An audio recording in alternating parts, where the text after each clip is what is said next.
Hello 10th class. क्या अभी भी बहुत ज्यादा टेंशन हो रही है? There is already October and हमें कोई आइडिया नहीं है कि हम कैसे 95% प्लस एग्जाम्स में स्कोर करने वाले हैं। एग्जाम्स आपको पता है आने वाले हैं, 18 फरवरी से आपके एग्जाम्स हैं। अगर आपने अभी भी बकअप नहीं किया, अगर आपने अभी भी उस चीज को पढ़ना शुरू नहीं किया, then it is going to be very difficult for you people. तो आज जानते हैं कि क्या क्या गलतियां हमें आने वाले महीनों में नहीं करनी है और क्या क्या चीजें हमें करनी चाहिए which will help to boost our score. तो चलिए स्टार्ट करते हैं।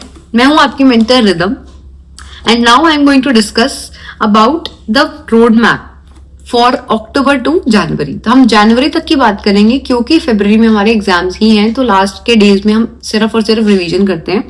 So we are talking about October to January only, right. तो चलिए देखते हैं। सबसे पहली चीज जो आपको करना है, कुछ बच्चे ना, मैं आपको ये बताना चाहूंगी पर्सनली अपने एक्सपीरियंस से, कुछ बच्चे ना ऐसे सोचते हैं कि बोर्ड एग्जाम्स अब इनकी कहाँ ही जरूरत है, क्यों ही जरूरत है इन एग्जाम्स की और इस पे क्यों ही हमें ध्यान देना है। जब हम एक टारगेट सेट कर लेते हैं ना, अगर हमारे पास एक टारगेट है कि yes in board exams we need to score this much, तो उसके लिए एक एम होता है ना जब हमारे पास, तो उसके लिए हम लग जाते हैं बहुत अच्छे से। लेकिन if we don't have any aim तो हम उस चीज को ज्यादा फोकस ही नहीं करेंगे और ना ही उसको ज्यादा अच्छे से कर पाएंगे। So you must have an aim, क्योंकि सिर्फ 10th क्लास आपके लिए नहीं है, आपको उसके आगे भी अपनी सेम हैबिट बनाए रखना है। अगर आपकी अभी वो हैबिट छूट जाएगी कि एग्जाम्स को सीरियसली नहीं लेना और ये सब चीजें, देन वो चीज कभी वापस नहीं आती है। तो इसीलिए आई वुड टेल यू कि ये एक बहुत ही बड़ा और एक अच्छा माइलस्टोन है, आपका फर्स्ट माइलस्टोन है आई वुड से, जो आपको अचीव करने के लिए आपको इनर मोटिवेशन एक अंदर से ही आपको होना चाहिए कि yes I need to score it well, right. तो चलिए देखते हैं। तो इसके लिए हमें बहुत ज्यादा प्लानिंग करनी पड़ेगी, एफर्ट देना पड़ेगा, consistent effort. Now this word consistent, I would emphasise on this word, क्योंकि कई लोग क्या करते हैं ना, लास्ट के 3 महीने में वो लोग 10-10 घंटे पढ़ते हैं, 12-12 घंटे पढ़ते हैं and still they do not score well as they wanted. मतलब जो उनका खुद का लगता है उनको कि इतना मेरा आना ही चाहिए, जो एक्सपेक्टेड स्कोर होता है उससे कम आता है।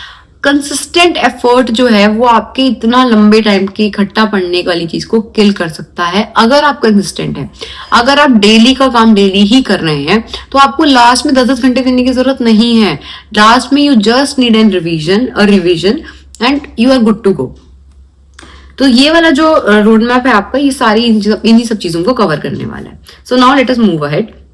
सबसे पहले हमें क्या करना है, अक्टूबर तक हमें ट्राई करना है कि हमारा जितना भी सिलेबस है उसको हम फिनिश कर ले, और फिर अक्टूबर के अंदर हमें अभी कंसेप्ट सीखना है। हमें सबसे पहले कंसेप्ट सीखने की बातें करनी है हमें, और किसी चीजों पर अगर आपको एक बारी में याद नहीं हो रहा है कोई बात नहीं, लिव इट, हो जाएगा वो धीरे से बाद में याद।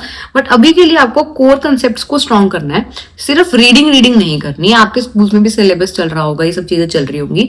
You just not have to read, आप बस रीड करते रहते हो, that is not going to help you, ठीक है। उसके बाद आपको जो करना है, आपके पास अभी अक्टूबर में बहुत टाइम है, अक्टूबर में भी हमारे पास 15-20 दिन है।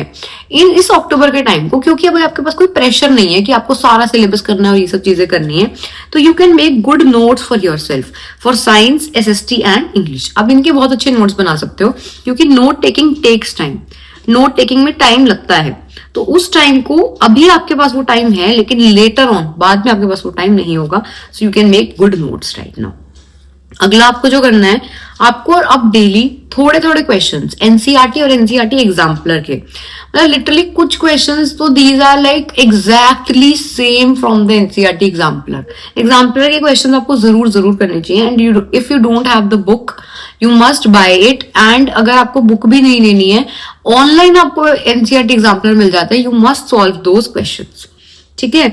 और जैसे कि मैं हमेशा बोलती हूँ, आप बड़े बड़े टारगेट सेट कर लेते हो, बहुत बड़े बड़े टारगेट सेट कर लेते हो, मैं इतना ये करूंगा वो करूंगा, बट जब आप छोटा टारगेट सेट करते हो ना, उसको अचीव करते हो, वो जो फीलिंग आती है अच्छी वाली, जिसके बाद हमें और मन करता है कि yes we have to do more, तो वो आपको जरूर करने, छोटे छोटे टारगेट जरूर सेट करने। नेक्स्ट अक्टूबर में आपको देखो क्या क्या करना है। सबसे पहले हम साइंस की बात कर लेते हैं। तो फिजिक्स में जैसे न्यूमेरिकल्स हैं, अगर कोई थ्योरी का लर्निंग वाला पार्ट है, तो लर्निंग वाला part I would suggest you कि आप सबसे लास्ट में करो, क्योंकि आपको वो फिर ज्यादा याद रहेगा और आपकी मेहनत भी कम लगेगी। मीनवाइल आप अक्टूबर में क्या कर सकते हो, जितने भी हमारे न्यूमेरिकल्स हैं उनकी ज्यादा से ज्यादा प्रैक्टिस मतलब different different questions, previous year के क्वेश्चंस, आपका करंट इलेक्ट्रिसिटी हो गया, आपका लेंस वाला चैप्टर हो गया, उसमें बहुत सारे न्यूमेरिकल्स हैं, तो उन न्यूमेरिकल्स की आप बार बार प्रैक्टिस करो, क्योंकि आपको फिर बाद में एक्स्ट्रा क्वेश्चंस प्रैक्टिस करने का टाइम नहीं मिलेगा। जब आपके पास पूरे सिलेबस का बोझ आ जाएगा ना, तो तब आप एक्स्ट्रा क्वेश्चंस प्रैक्टिस नहीं कर पाओगे, क्योंकि because that time you won't have this much time कि वो आप एक्स्ट्रा क्वेश्चन भी प्रैक्टिस करो। तो इस टाइम आप वो एक्स्ट्रा क्वेश्चन की प्रैक्टिस आप कर सकते हो।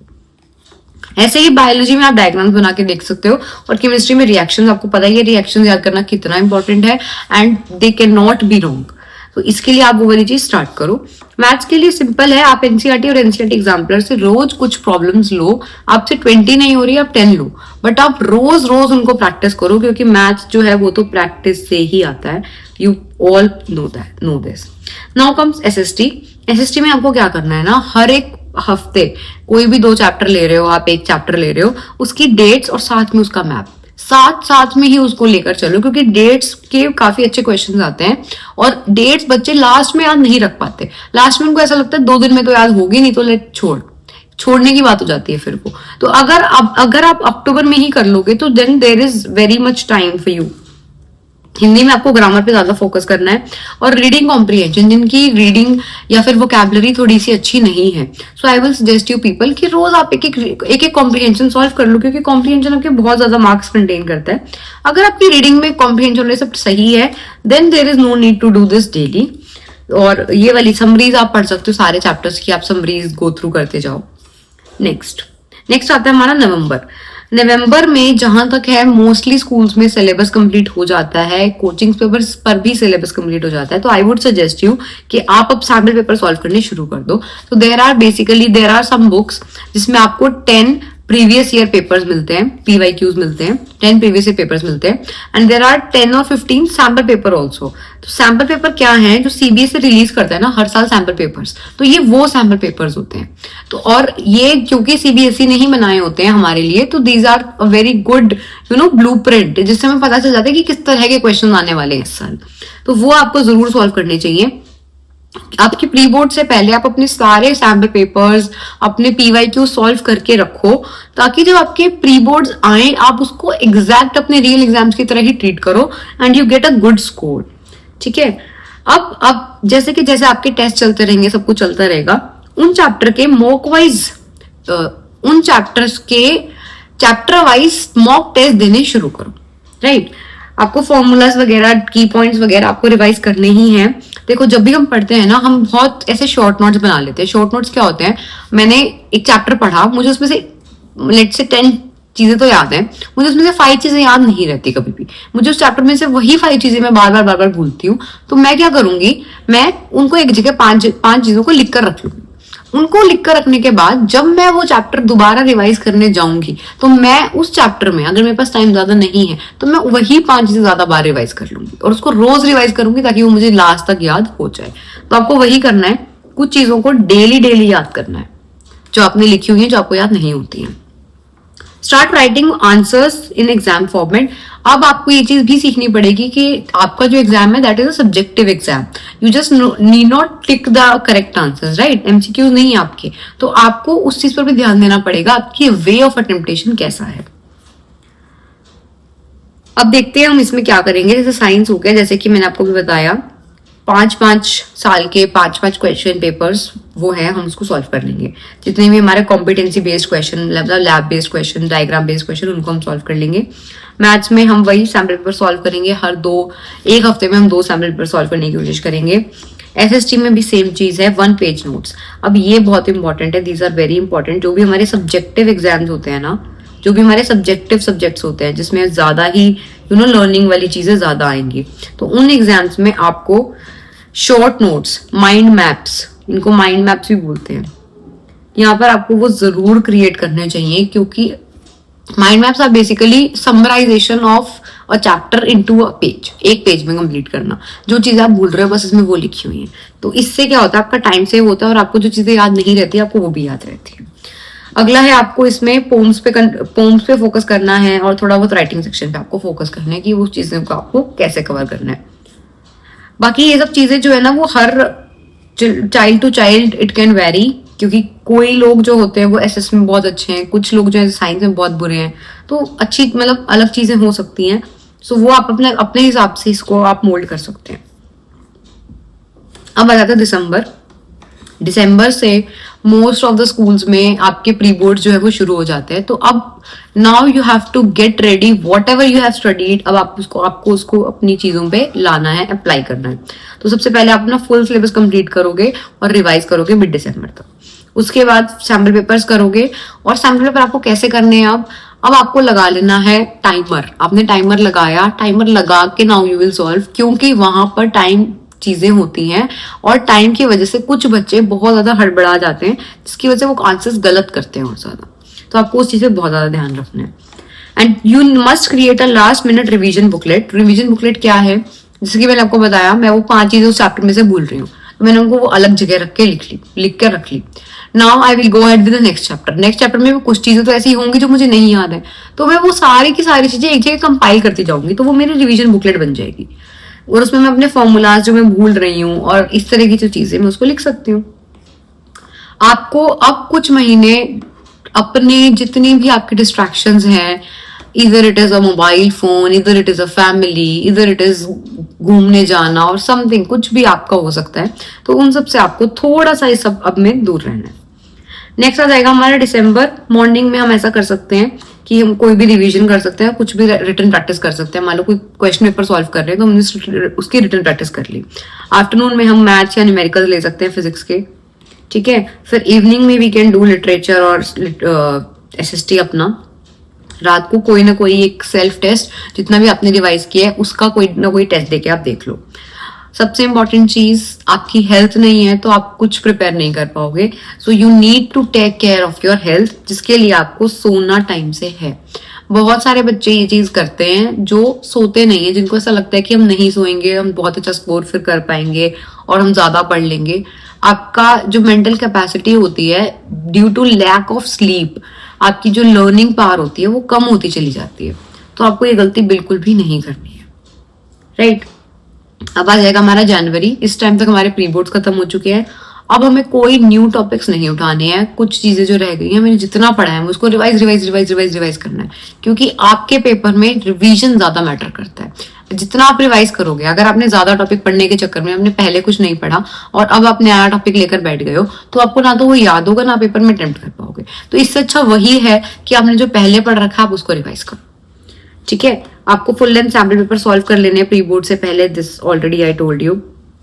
मार्किंग स्कीम का यूज करना है ये देखने के लिए कि किस हिसाब से आपको अपना जो पेपर है वो अटेम्प्ट करना है, क्योंकि अटेम्प्टेशन में भी मार्क्स होते हैं स्टेप्स के और इन सब चीजों के। जितने भी आपके वीक सब्जेक्ट्स हैं उसको ज्यादा स्ट्रॉन्ग उसको पहले करना है, उसके बाद आपको स्ट्रॉन्ग वाले सब्जेक्ट्स को लेना है, क्योंकि स्ट्रॉन्ग वाले सब्जेक्ट्स हमारे लास्ट में भी हो जाते हैं। वीक वाले अगर हमने शुरुआत में छोड़ दिए तो लास्ट में तो हम पैनिक करके वैसे ही छोड़ देंगे, ठीक है। पॉजिटिव आपको रहना ही है ऑफ कोर्स। नेक्स्ट है बहुत सारी time management tips. Time management tips में क्या है, आप क्या करो, 3 घंटे पढ़ो, 3 घंटे का आप एक बैच अपना बनाओ। उतने घंटे तो आप लिटरली कम से कम पढ़ो, उसके बाद ही आप अपनी और चीजें करना। क्योंकि क्या होता है ना, आप अगर 1 घंटा बैठ के 5-10 मिनट का ब्रेक लेने की सोचोगे तो कई बार ऐसा हो जाता है कि वो ब्रेक ही ज्यादा बढ़ता रहता है और आपकी पढ़ने का जो टाइम है वो कम ही होता रहता है। या फिर जिन लोगों से बिल्कुल ही अटेंशन कम दी जाती है, जो बिल्कुल ही नहीं बैठ सकते, तो वो इस पोमोडोरो टेक्निक का भी यूज कर सकते हैं, जिसमें कि 25 minutes you have to study and then 5 minutes break. Now this is not for those people who love breaks and who does not commit to themselves. मतलब अगर वो 5 मिनट है तो वो 5 मिनट ही होना चाहिए, it should not be more than that. Multitasking छोड़ दो भाई। ये नहीं है कि ये भी साथ में कर रहे हैं वो भी साथ में कर रहे हैं, अभी 2 मिनट ये पढ़ा फिर ये पढ़ रहे हैं, नहीं, ऐसे नहीं होती चीजें। और जो भी आपकी चीजें हैं ना, जो भी आपने सोचा है कि आज क्या करना है, तो make a to do list, एक अपनी लिस्ट बनाओ और उसी पे उस चीज को करो, राइट। अब smart study techniques, as I already told you, mind maps बनाओ। माइंड मैप्स क्या होते हैं ये मैं आपको बता चुकी हूँ। फ्लो चार्ट्स बनाओ, जैसे कि आपको जैसे हार्ट का सर्कुलेटरी सिस्टम का मैकेनिज्म है, उसका इतना बड़ा पैराग्राफ लिखने की बजाय 5 लाइनों का फ्लो चार्ट बना के उसको खत्म करो। फ्लो चार्ट बनाओ और उसी से याद करो, क्योंकि जैसे आप फ्लो चार्ट को रिवाइज करोगे देखोगे आपको पूरा पाथवे याद आ जाएगा। अब आप निमोनिक्स भी बना सकते हो, जैसे कि क्लासिफिकेशन है, बायोलॉजी में बहुत सारे नाम होते हैं, उसके लिए आप छोटे मोटे नाम बना सकते हो। ग्रुप स्टडी करो, जो भी टॉपिक्स आपको ऐसे लग रहे हैं कि जैसे न्यूमेरिकल्स हैं, I prefer group study for numericals. जितना भी न्यूमेरिकल पोर्शन है उसमें जब बच्चा ग्रुप स्टडी करता है ना, अपने दोस्तों के साथ बैठा होता है, अगर वो अटक रहा है, एक स्टेप पे अटक रहा है एंड ही और she is with her friends और हिज फ्रेंड, तो वहां पर क्या होता है, they tell you how to think and कैसे उस चीज को आगे करना है, और उससे फिर आगे याद भी रहता है कि हाँ उसने, मेरे दोस्त ने मुझे ऐसे बताया था तो मुझे ऐसा करना चाहिए। तो आप ये वाली चीज कर सकते हो। एक और चीज, जिनको याद बहुत अच्छे से नहीं होता ना, तो आप क्या करो, आप एक टॉपिक प्रिपेयर करो, और या तो कोई आपका फ्रेंड अगर आपकी सुनने वाला है देन इट इज गुड, अगर नहीं है तो अपने आप को ही टीचर मानकर कोई इमेजिनरी स्टूडेंट बनाकर उसको पढ़ाओ, क्योंकि व्हेन यू टीच समवन आपको वो टॉपिक डबल ट्रिपल क्लियर होता है, राइट। तो अपने लिए इस चीज को टीच अदर्स, क्योंकि इसकी वजह से आपका टॉपिक बेटर अंडरस्टैंड होगा। अगर आप उसको पढ़ाने लग गए और बीच में कहीं कुछ आपको समझाने में प्रॉब्लम आई, तो आपको खुद समझ में आ जाएगा कि हाँ मैं ही अभी अच्छे से क्लियर नहीं था, राइट। कुछ मिस्टेक्स हैं जो आपको अवॉइड करनी है। Do not skip NCERT, you can not skip NCERT. NCERT बिल्कुल, एक आधा क्वेश्चन जो हम कहते हैं ना कि अलग आया है, एनसीईआरटी से नहीं आया है, वो होता अल्टीमेटली एनसीईआरटी से ही है, उसकी कुछ चीजें चेंज करके दे देते हैं बस। तो एनसीईआरटी को आप छोड़ ही नहीं सकते, उसके जितने भी एग्जाम्पल हैं, उसके इंटेक्स्ट क्वेश्चन है, आपको सब कुछ करना ही है। ज्यादा रेफरेंस बुक्स के पीछे मत भागना। रेफरेंस बुक्स में कई बार बहुत एक्स्ट्रा दिया होता है, बहुत एक्स्ट्रा, जितना आपके पेपर में जिंदगी में नहीं पूछेंगे वो लोग। तो इतना ज्यादा उस पर रिलाई करने की जरूरत नहीं है। उसको जस्ट एक आप क्वेश्चन बुक के तौर पर लो, उससे आप सिर्फ क्वेश्चन प्रैक्टिस करो।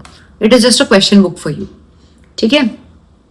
रिटर्न प्रैक्टिस करना है मत छोड़ना, क्योंकि कई बच्चे रिटर्न प्रैक्टिस नहीं करते हैं, they think like it is a waste of time, but sometimes यही चीज जो है आपको हटा देती है रेस से। टाइम मैनेजमेंट बहुत जरूरी है, एज आई टोल्ड यू, आपको टाइमर लगा लगा के पेपर सॉल्व करने हैं। तो क्रैमिंग नहीं करनी है आपको, अच्छे से अभी की अभी अक्टूबर से ही हम संभल जाएंगे, और अक्टूबर से ही हम समझना शुरू कर देंगे चीजों को। आपका जो मोटिवेशन है, माइंडसेट है, आपको ये नहीं देखना कि आई एम नॉट परफेक्ट, मेरे से नहीं हो रहा, मैं उतना अच्छा स्कोर नहीं कर पा रहा, आपको ये चीजें नहीं सोचनी है। अगर आपका आज का दिन कल से 1% भी बेहतर है ना, तो आपने आज का जीत लिया, यू वॉन्ट टुडे। तो आपको यही चीज अपने माइंड में रखनी है। कंसिस्टेंसी से ज्यादा, कंसिस्टेंसी जो है वो बेसिकली ज्यादा इंपॉर्टेंट है स्टडिंग लॉन्ग आवर्स से। ये आपको मैंने बात शुरू में ही एक्सप्लेन कर दी थी। कंसिस्टेंट रहना, अगर हम शुरू में ही रोज थोड़ा थोड़ा पढ़ लेंगे, लास्ट में हमें इतने घंटे पढ़ने की जरूरत भी नहीं होगी, और ज्यादा बेनिफिशियल भी हमारा कंसिस्टेंसी ही होगा, ठीक है।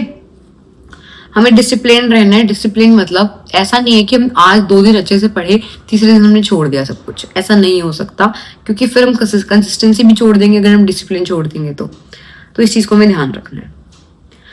प्री बोर्ड्स को बिल्कुल अपने रियल एग्जाम्स की तरह समझना है। This is a very important point. इसकी वजह से आपको कॉन्फिडेंस भी आएगा। अगर आपके प्री बोर्ड्स में अच्छे स्कोर आएंगे तो now you will be very much happy कि हाँ यू कैन डू दिस, और आपकी कॉन्फिडेंस बिल्ड होगा। आपका शॉर्ट नोट्स आपको बना लेने हैं, और फॉर्मूलाज वगैरह जो आपने बुकलेट बनाई थी अपनी, उसको रिवाइज करना है, राइट। नेक्स्ट, आपको सारे क्वेश्चंस अटेम्प्ट करने हैं और अपना टाइम मैनेजमेंट रखना है, क्योंकि आपने ऑलरेडी स्मार्ट वॉच लगाकर अपना पढ़ाई की थी। सो लास्ट में यही सब है कि आपको बहुत ज्यादा अच्छे से ध्यान रखना है अपने हेल्थ का, सबसे पहली चीज। दूसरा, आपको अपने पर बिलीव रखना है कि yes you can do this, क्योंकि कई बच्चे होते हैं कि उन्हें बिलीव ही नहीं होता अपने ऊपर कि हाँ वो कर सकते हैं। इस चीज को ध्यान रखो और इस स्ट्रैटेजी को फॉलो करो। Thank you so much guys for watching this video. If you find this video helpful, then share it to your friends. Thank you so much guys.